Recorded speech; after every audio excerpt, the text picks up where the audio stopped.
Nous sommes le 23 mai. Merci de nous recevoir chez vous pour le journal. 400 tonnes. Gaston Kossi-Dossoui alerte. 400 tonnes. Quantité d'engrais frauduleusement embarqués pour être vendus hors de nos frontières. Un volume intercepté par la police. La police qui veille au grain. Le ministre de l'Agriculture met en garde.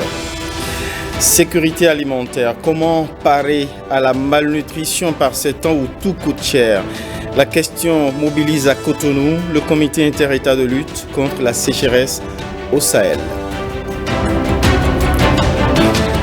Aujourd'hui, 23 mai, il y a un an, Patrice Talon prêtait serment pour son second mandat présidentiel. Mandat placé sous le sceau du hautement social. Des citoyens rencontrés dans les rues de Cotonou apprécient. Bonsoir et à nouveau, bienvenue dans ce journal. Environ 400 tonnes d'engrais, c'est la quantité qui a failli être vendue par la fraude hors de nos frontières.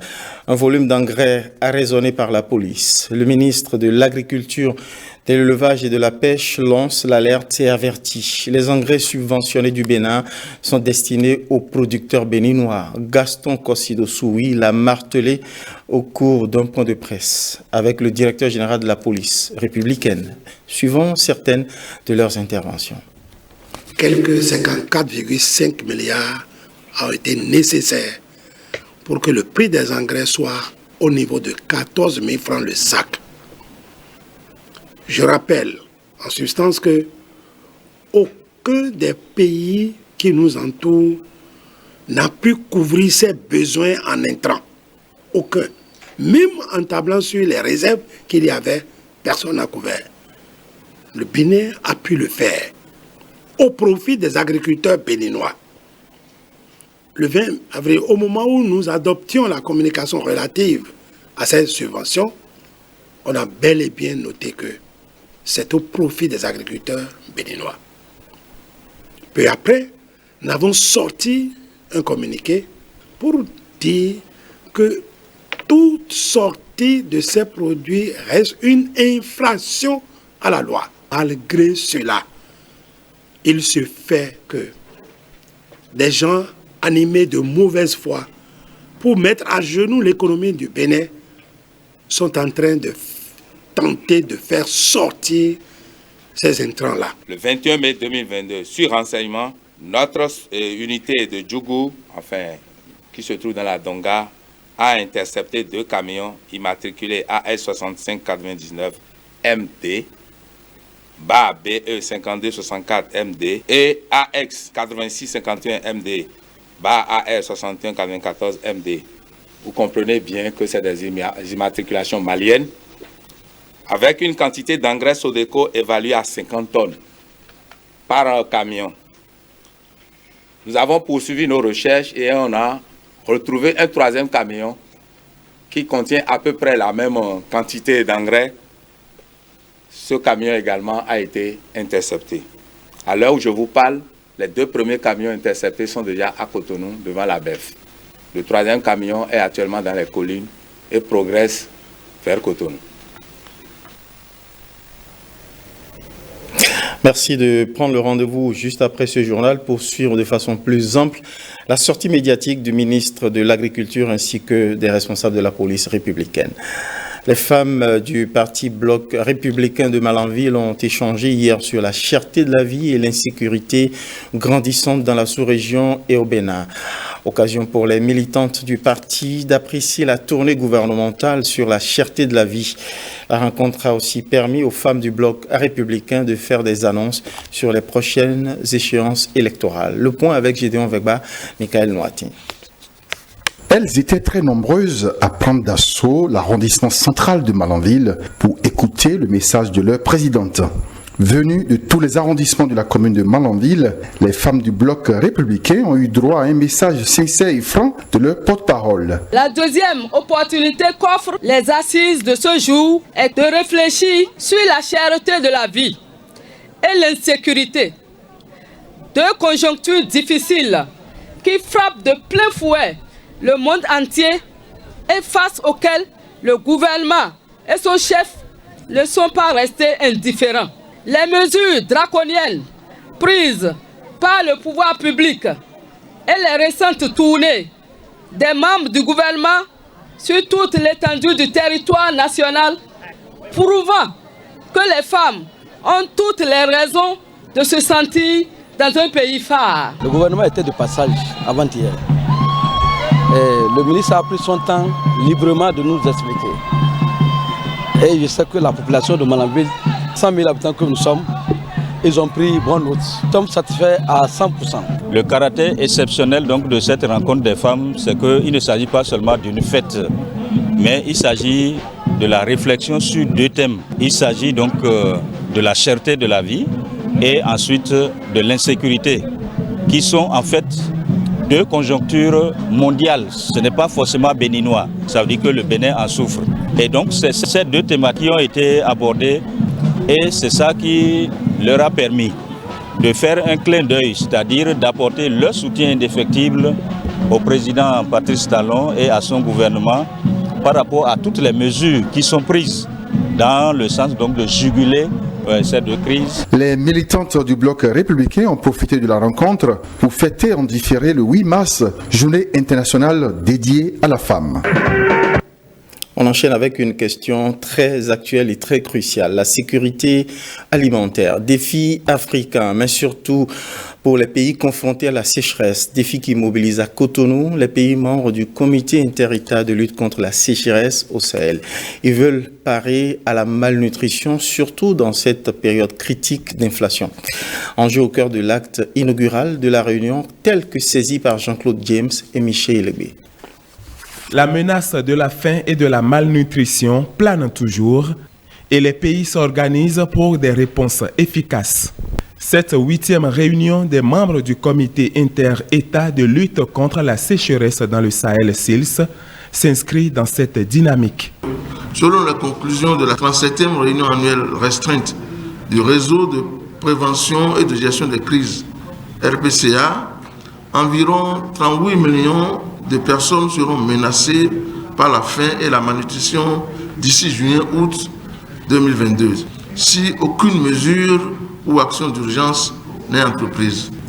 Cette importante rencontre se place dans le cadre de l'opérationnalisation du Conseil régional de sécurité alimentaire et nutritionnelle Corezan, qui est en effet né de la volonté des chefs d'État membres du SILS de rendre opérationnel le cadre stratégique de sécurité alimentaire durable dans l'optique d'appuyer les pays dans le suivi des progrès de mise en œuvre de politiques et stratégies de sécurité alimentaire et nutritionnelle dans la région. Je vous exhorte à consacrer tout le sérieux et vos expériences individuelles et collectives à cet exercice de réflexion afin de léguer à vos successeurs des outils de suivi des politiques et stratégies saines, efficaces et dynamiques. Ces experts ont 48 heures pour accomplir la mission dont les conclusions vont certainement aider chaque pays à relever le défi de la sécurité alimentaire. Parlons à présent du SIG-FP. Cela parle aux opérateurs économiques, usagers des marchés publics, mais également aux agents publics en charge de l'exécution des projets et programmes publics. C'est le nouveau système d'information et de gestion mis en œuvre par le ministère de l'Économie et des Finances. Un mode de gestion du budget de l'État en mode programme. Un programme en plein test de robustesse, utile pour ses premiers utilisateurs, informaticiens et autres cadres techniques du ministère de l'Économie et des Finances. Ils se sont retrouvés à Abomey pour un atelier de rodage. Compte rendu, Roland Tchanka, Canel Capo. Les acteurs de la chaîne des dépenses et des informaticiens en atelier de stabilisation du nouveau système d'information et de gestion des finances publiques, SIG-FP. Cet atelier a pour principal objectif de prendre en compte les différents problèmes identifiés lors de l'exploitation du système durant le premier trimestre 2022 et pour lesquels une réflexion approfondie était nécessaire.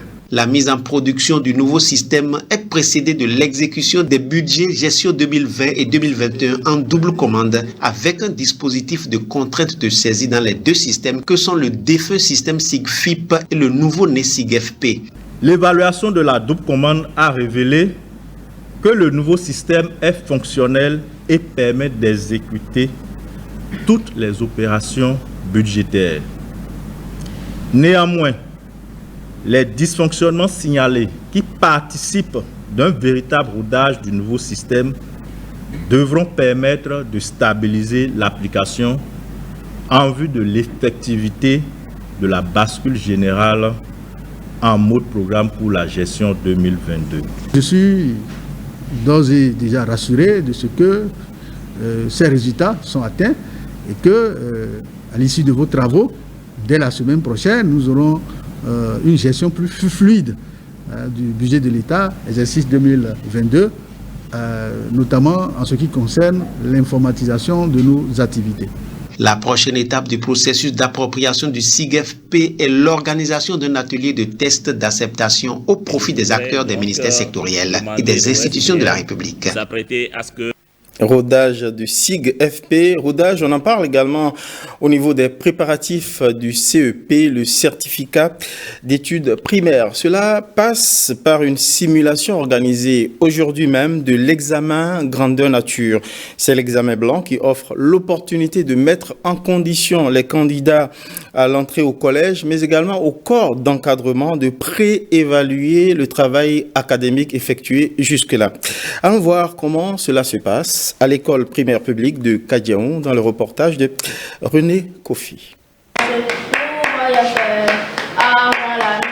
Ils sont nombreux à répondre à cet appel du premier jour de composition. Après près de 8 mois d'apprentissage, les écoliers sont dans des conditions réelles d'examen pour une évaluation dans les épreuves écrites et orales. Nous avons commencé avant avec la compréhension de l'écrit et avec l'expression écrite et c'était plutôt facile, tout s'est bien déroulé. Les épreuves étaient plutôt faciles, surtout l'épreuve de compréhension de l'écrit. Les épreuves étaient faciles. À la récréation, j'ai parlé de ça avec mes amis et ils ont dit qu'ils ont bien travaillé. Pour ce premier jour, aucun incident n'est à signaler. À l'appréciation, on a compris que les enfants n'ont pas assez travaillé. Et dans la compréhension de l'écrit au cours de l'appréciation. Et c'est en expression écrite qu'ils se sont démerdés un peu pour avoir quelques moyens. Avec les TD qu'ils ont fait là, avec quelques rémédiations dans les salles de classe après l'examen blanc, et je pense que l'examen proprement dit portera son fruit quand même. Dans mon centre, tous les enfants ont répondu présent. Seulement que dans mon centre, il y a des candidats libres qui n'ont pas répondu. Cet examen blanc du certificat d'études primaires est prévu pour durer 3 jours. L'examen national officiel démarre le 7 juin prochain. Parlons à présent de cyberarnaque avec Charmant Willow Djitché. C'est un jeune magistrat qui s'interroge à travers un essai. Son titre, Jeunesse ouest-africaine et cyberarnaque, un dévoiement incoercible, une question qui traverse l'ouvrage à la suite de cas observés de près par son métier de juge. La trame des interrogations et réflexions du magistrat Charmant Willow Djitché nous est proposée ici par Ezekiel Diako et Cécile Goulandon. L'Internet, qui était vu comme une solution à plusieurs maux, s'est rapidement transformé en un outil de dépravation.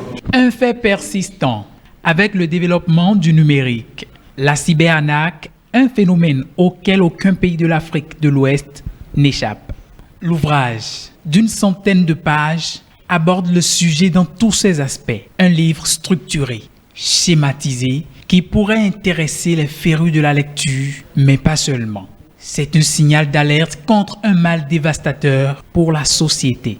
Jeunesse ouest-africaine et cyberarnaque, un dévoiement incoercible, se veut un outil de présentation d'état des lieux du phénomène, des procédés utilisés par les cyberarnaqueurs pour dépouiller la victime. Ce livre est un essai, mais le phénomène qui y est décrit est d'une brûlante actualité. Son intérêt a été unanimement reconnu par des professionnels du domaine. La thématique que vous développez dans le cadre de cet ouvrage est d'actualité, puisqu'elle renvoie à un phénomène dont la persistance tend à annihiler les efforts du gouvernement. Lors de la vente à l'américaine, le premier livre a été vendu contre la somme de 665 000 francs CFA. Jeunesse ouest-africaine et cyberarnaque, un dévoiement incoercible, désormais disponible dans toutes les librairies du Bénin. Cotonou abrite du 23 au 27 mai une formation régionale sur la sécurité nucléaire. Objectif de cette rencontre, renforcer les connaissances des acteurs nationaux sur la sécurité des matières radioactives en cours d'utilisation et d'entreposage. Général Afouda Monsi Abouka nous éclaire. 11 pays de la région Afrique prennent part à ces assises. Il s'agit d'une formation régionale sur la sécurité des matières radioactives en cours d'utilisation et d'entreposage. L'aperçu de la sécurité nucléaire, la revue des instruments internationaux et des régimes relatifs, l'identification et l'évaluation des menaces aux fins de la gestion anticipative des risques sont autant de thématiques qui seront abordées au cours de cette session. La présence de plusieurs nationalités vient mettre un point d'honneur sur la nécessaire coopération entre les États et l'uniformisation des pratiques pour une action coordonnée au sein de la zone identifiée. Le cours offre de nombreux avantages aux participants. Cette formation vise premièrement à apporter un aperçu des cadres juridiques internationaux pour la sécurité nucléaire, des programmes d'assistance, des orientations de l'Agence internationale d'énergie atomique et des exemples de cadres réglementaires pour la sécurité des matières radioactives. À apporter une appréciation de la nécessité de protéger les matières radioactives. Cotonou va servir de pays hôte à cette rencontre jusqu'au 27 mai prochain.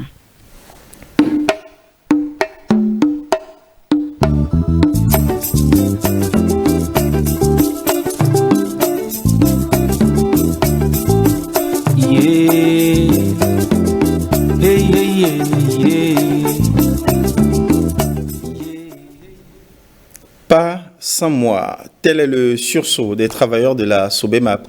À la veille de la clôture de l'exposition majeure de la Marina, agents et cadres de la Société béninoise des manutentions portuaires sont allés visiter les œuvres royales et contemporaines. Reportage René Kofi. Malgré cette longue file d'attente pour visiter les trésors royaux, la Société béninoise des manutentions portuaires ne s'accable pas et elle attend son tour.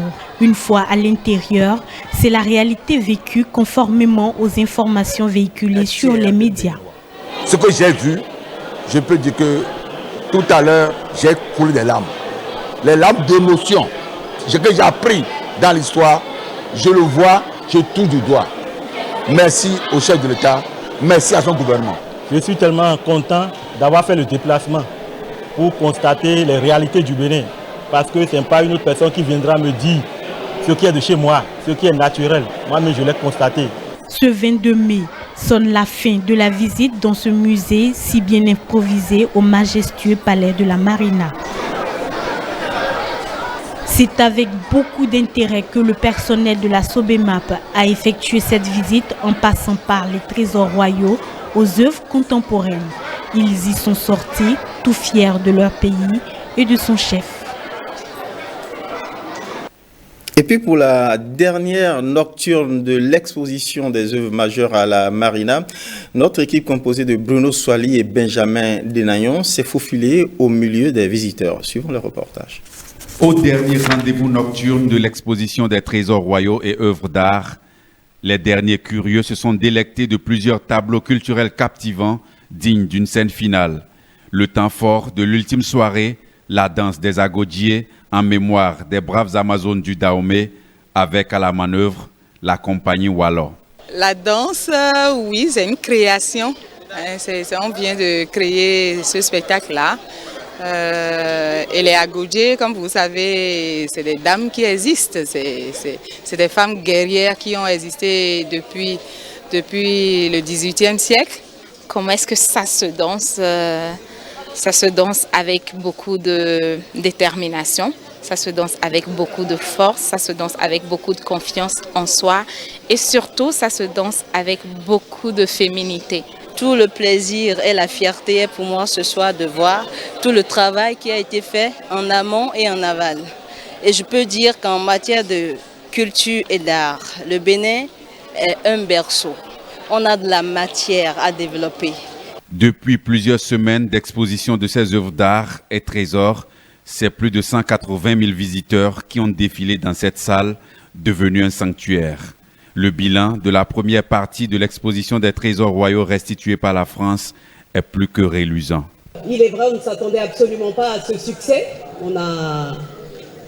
On est tous les jours surpris, on est heureux, on est très émus. Et bien évidemment, on remercie tout d'abord le chef de l'État, ce gouvernement de Patrice Talon qui a cru en nous, en nous confiant cette mission, cette noble mission. On est chacun à notre niveau ravis d'avoir participé à cette belle aventure, d'avoir créé ce dialogue entre le passé et le contemporain. Les portes de la salle d'exposition des œuvres d'art et trésors royaux Palais de la Marina se referment pour une trêve en attendant le 15 juillet, date de la prochaine ouverture estivale au grand public. Et oui, Bruno Soili Lader, en attendant donc, oui, après 3 mois d'intenses visites, la Marina ferme ses portes sur l'exposition des œuvres royales et contemporaines. Pas assez, diront les accros, et pas si vite pour ceux qui attendent leur tour. Bonne nouvelle justement, l'exposition ferme pour ouvrir le 15 juillet prochain et ce pour 45 jours encore. L'annonce a été faite par le ministre en charge de la culture en personne. On l'écoute. Un énième flash. Une photo de plus, peut-être les dernières pour la route. Habib, visiteur curieux, tout sourire, se sent privilégié. C'est une joie, ça fait plaisir de retrouver les anciens trésors royaux, des trucs qu'on n'a jamais vus, on a eu l'occasion de voir. Une expérience unique qui vaut la peine d'être vécue. Encore quelques heures et ce musée improvisé va fermer ses portes. Dieudonné et sa famille veulent contempler une fois encore ces œuvres exposées ici. Je suis venu déjà 4 fois et aujourd'hui, le dernier jour, j'ai voulu encore amener toute ma petite famille à encore venir découvrir parce que ces trésors royaux sont très beaux. Dans les travées, le bonheur d'avoir accès à l'ADER se mêle à l'envie de l'immortaliser au milieu de ces Béninois, un visiteur tout particulier. Jean-Michel Abimbola apparaît dans l'espace dédié aux enfants pour des ateliers de dessin. Un ministre au pays des merveilles, très décontracté, très décomplexé, qui sait aussi prendre son air solennel quand il s'agit de faire le bilan de cette exposition.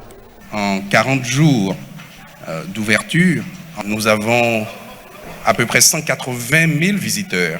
180 000. Nous n'avons pas compté encore cette journée.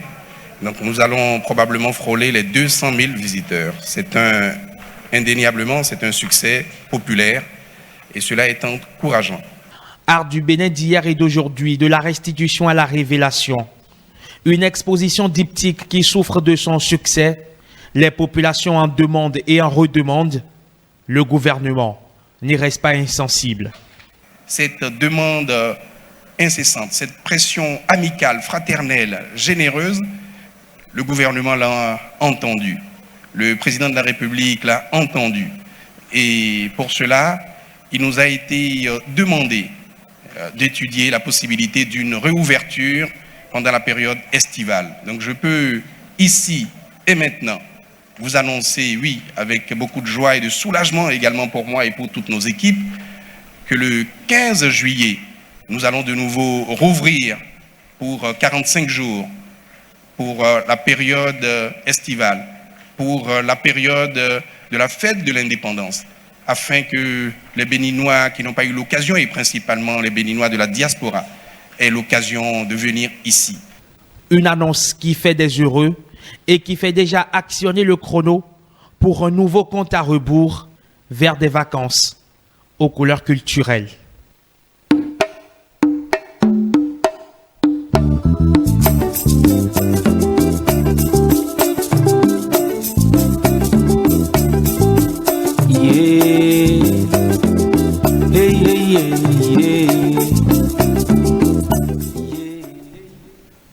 Et pour être plus complet, on vous propose de suivre toujours à la presse journal le ministre en charge de la culture qui s'est prononcé sur le bilan de cette exposition majeure, mais qui en a profité pour étancher un peu la soif de curiosité qui s'est emparée des Béninois au sujet de cette belle sculpture dorée qui trône sur le front de mer derrière la marina, la statue de l'Amazone. Prenez le rendez-vous. Le 23 mai 2021, le président Patrice Talon prêtait serment pour un second mandat. Déjà un an donc de gouvernance au compteur de ce nouveau mandat, placé sous le sceau du hautement social. Qu'est-ce qui a changé ces 12 derniers mois au Bénin? Des citoyens rencontrés dans les rues de Cotonou apprécient. Au micro de Lénaï Kagwazaou et de Benjamin Denayon. C'est la proactivité. Le gouvernement a anticipé dans les solutions en ce qui concerne les diverses crises qui sont venues. Vous avez vu comment le Bénin est sorti du Covid-19 sans grand impact. Certes, il y a des pertes en vie humaine. Il y a aussi les djihadistes qui sont là, qui ont posé quelques actes dans le nord du pays. La situation est en train d'être maîtrisée. Parce que quand il faut parler du développement de l'an 1, il y a la question de sécurité. Donc la sécurité est en train d'être maîtrisée aussi. Et nous tenons à donner un grand satisfait au gouvernement du président Patrice Talon. Vous avez vu, avec ce qui se passe avec la cherté de la vie, il a pris un certain nombre de mesures. Je donne comme exemple, quand vous prenez le Bénin, l'essence, c'est à 600 francs. Mais quand vous allez au Botswana, c'est à 5 000 francs le litre. Quand vous allez au Burkina, c'est à 900 francs le litre. Quand vous allez à Lomé tout près ici, je crois que ça doit être à 1 000 francs. D'accord? À comparer à notre pays, il y a eu assez d'efforts qui est fait. Quand vous prenez l'huile, l'huile est à 1 300. Ailleurs, les gens achètent le litre à 5 000 francs. Moi, j'ai des amis qui sont dans les pays de la sous-région. Je les ai appelés pour demander le prix d'un litre d'huile. Le prix est à 5 000 francs. Donc il faut dire que le chef de l'État a fait assez d'efforts. Aujourd'hui, personne ne se plaint par rapport au carburant, ni au gasoil. Le président a une bonne vision. Et à voir ce qu'il est en train de faire, il a le goût. Il a parlé de mouvement social. S'il y a un mouvement social, je crois que tout le monde serait en harmonie. Parce qu'en harmonie, qu'on peut avoir la faute. Vous voyez, donc c'est un peu ça. Le retour des trésors royaux, il faut remercier le président. Tout le pays est en train de l'applaudir pour cela. J'ai vu la statue de l'Amazone et c'est très joli. Et je vois que le président, il a le goût, quoi. Vous n'êtes pas sans savoir qu'il a encore promis d'augmenter le salaire de nous agents de l'État. Hein? Si ce n'était pas la crise économique, il aurait déjà sorti le relevé de tout le travail qui a été fait dans ce sens pour pouvoir permettre aux travailleurs d'avoir un salaire confortable. Ce qui reste au peuple béninois aujourd'hui, c'est d'accompagner positivement les actions du gouvernement, les réformes du gouvernement. Nous n'allons pas croiser les bras et laisser le gouvernement tout faire. Sport, voyons le retour au bercail des écureuils juniors après leur participation au tournoi UFOA B du Niger 2022. UFOA comme Union des fédérations ouest-africaines de football. Nos écureuils juniors sont revenus finalistes malheureux de ce tournoi, mais qualifiés quand même pour la prochaine CAN junior en Égypte. Les jeunes talents du foot sont rentrés à Cotonou ce dimanche 22 mai. Ezekiel Diako, Bernard Djobé pour les images. L'ambiance est à la hauteur de l'événement. À l'aéroport international Cardinal Bernardin Gantin, les écureuils U20 reçoivent un accueil digne du nom après leur brillante participation au tournoi de l'Union des fédérations ouest-africaines, zone B au Niger. Qualifier une nation pour un championnat africain, ce n'est que la joie, ce n'est que la satisfaction. Et je crois que ce que nous avons fait à Niamey, ce n'est pas un hasard. C'est le fruit de ce qui a commencé il y a quelques années. Aujourd'hui, nous sommes heureux que les juniors soient qualifiés pour la CAN. Nous allons les accompagner pour qu'arriver à la CAN, ils puissent faire partie du carré d'as pour nous représenter à la Coupe du Monde. À Niamey, les poulains de Mathias Deguenan ont validé leur qualification à la Coupe d'Afrique des Nations Juniors en 2023 en Égypte. Nous sommes venus pour honorer ces enfants parce que ce qu'ils ont fait, c'est énorme. On peut être qualifié, mais aller en finale contre le Nigeria et qu'on nous a éliminés en finale, c'est que pour rien au monde, nous ne pourrons pas ne pas venir. Le talent se trouve dans les 77 communes. Je suis heureux qu'aujourd'hui, nous commencions à voir les premiers fruits. Tous ceux qui ont permis à ces jeunes joueurs de quitter l'endroit où ils sont nés, l'endroit où ils vivent, pour devenir des joueurs. Et ensuite, d'évoluer pour aujourd'hui être sélectionnés en équipe nationale, cette victoire, cette qualification est à eux tous. Voilà le résultat de ce que nous avions annoncé. La professionnalisation, ça n'apporte que des choses positives. Et pour plus d'exploits, les autorités s'engagent à accompagner les écureuils U20 pour de belles performances au Caire. Préparer une compétition africaine, ça n'a rien à voir avec préparer un championnat. Ça obéit à des règles. En tout cas, le gouvernement du président Talon ne lésinera pas sur les moyens. Nous ferons en sorte qu'ils aient tout ce qu'il faut pour bien se préparer. Au tournoi de l'UFOAB à Niamey, les écureuils U20 ont prouvé une nouvelle fois que le travail sérieux porte ses fruits. Et oui, en attendant de trôner sur le toit de l'Afrique, c'est tout le mal qu'on leur souhaite. C'est la fin de ce journal. Merci pour votre fidélité. Merci à toutes les équipes qui ont contribué à sa livraison. Bonsoir chez vous.